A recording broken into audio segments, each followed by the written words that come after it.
Today I'm going to show you guys how to make an easy beef stew in the crock pot. Now I have made pot roast or beef stew where you brown the meat, but a lot of you have commented, a couple of you have sent me email messages where you want a beef stew recipe that's a bit easier, that skips the step where you brown the meat first. So this is the one. This is kind of like a dump and go crock pot beef stew.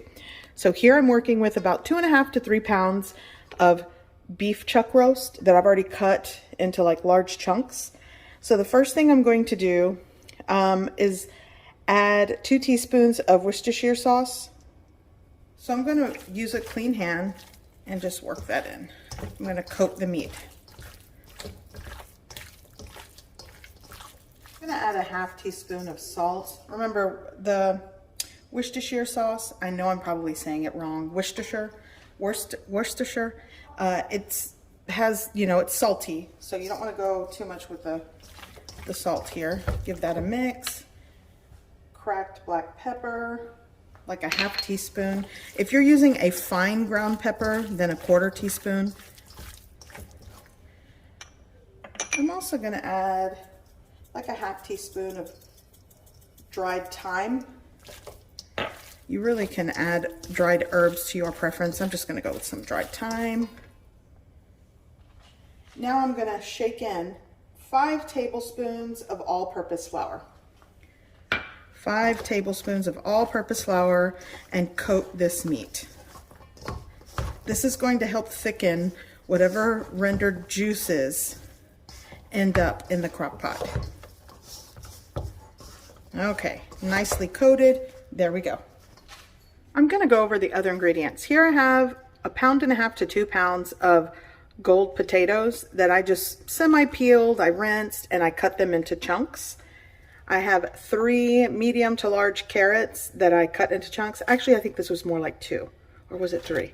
Yeah, 3 medium carrots, 3 cloves of garlic minced, and 2 celery sticks that I chopped. I rinsed, cleaned, chopped, and I even chopped in the celery leaves. I think that adds great flavor, very aromatic. And I'm also going to be adding the beefy onion soup mix that comes in a pack. Here I'm working with a 6-quart crock pot, and I'm going to add my meat.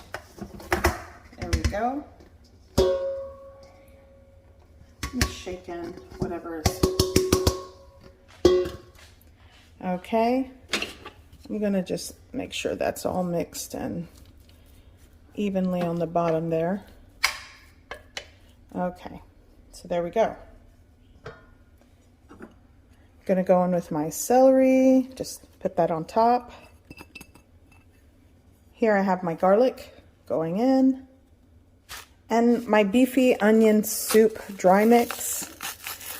I love using this because it makes life easy. So this is why I didn't chop up any onions, because I have this. Just sprinkle that on top. Now going in with my potatoes and carrots.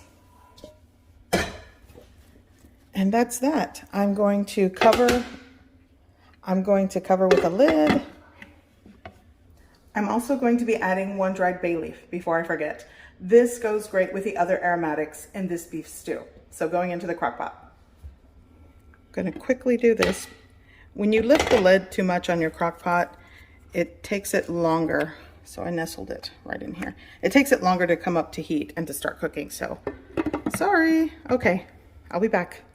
Okay, so it's 3 hours into the cook time, and I want to give it a mix here and combine everything. It smells wonderful, but you can see how much liquid has accumulated in the crock pot. Oh, it smells good.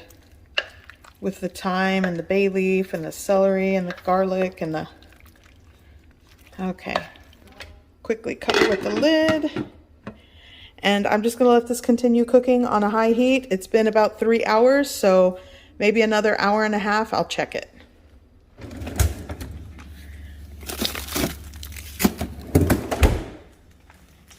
Okay, so I have peas here. I would say this is like almost 2 cups of peas. I'm going to rinse these. Okay, so these are rinsed. Ooh, smells amazing. And it's foggy, sorry. So I'm gonna add my peas. This is already at 4 hours of cook time on high. And the meat is getting there, but I do want it to cook for another hour. But again, look at this. It's already forming like that gravy. And you know what? I'm gonna take out the bay leaf. I think it's done its job. So mix in the peas. Okay, 1 more hour.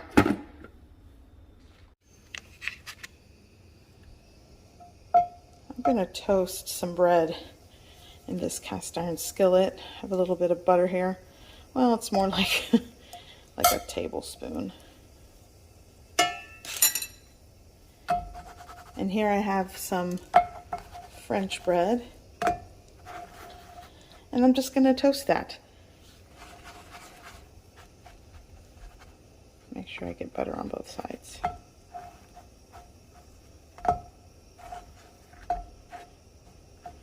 There we go. Okay, so it has been 5 hours. And before I give it a stir, you see how some of the fat has pooled at the top? I'm just gonna skim that off.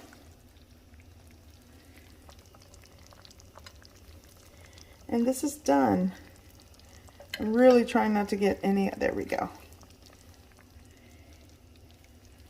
Okay, so this is nice and toasty. I'm gonna put one right there. Okay, so now I'm going to, look at this. This is perfect. Everything is soft and tender. The meat just falls apart when you push on it. It's so good. The potatoes are soft and creamy, but they still hold a good texture, so it doesn't disintegrate by the time the meat gets soft. But this is so good. This is gonna be so good. I have some chopped parsley. I'm gonna do a little bit on top. There we go. Now I'm going to get a good scoop of this. Right on top of the bread.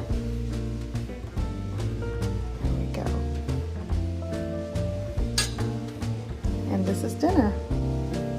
I hope you give this recipe a try. I hope you like it. And thanks for watching.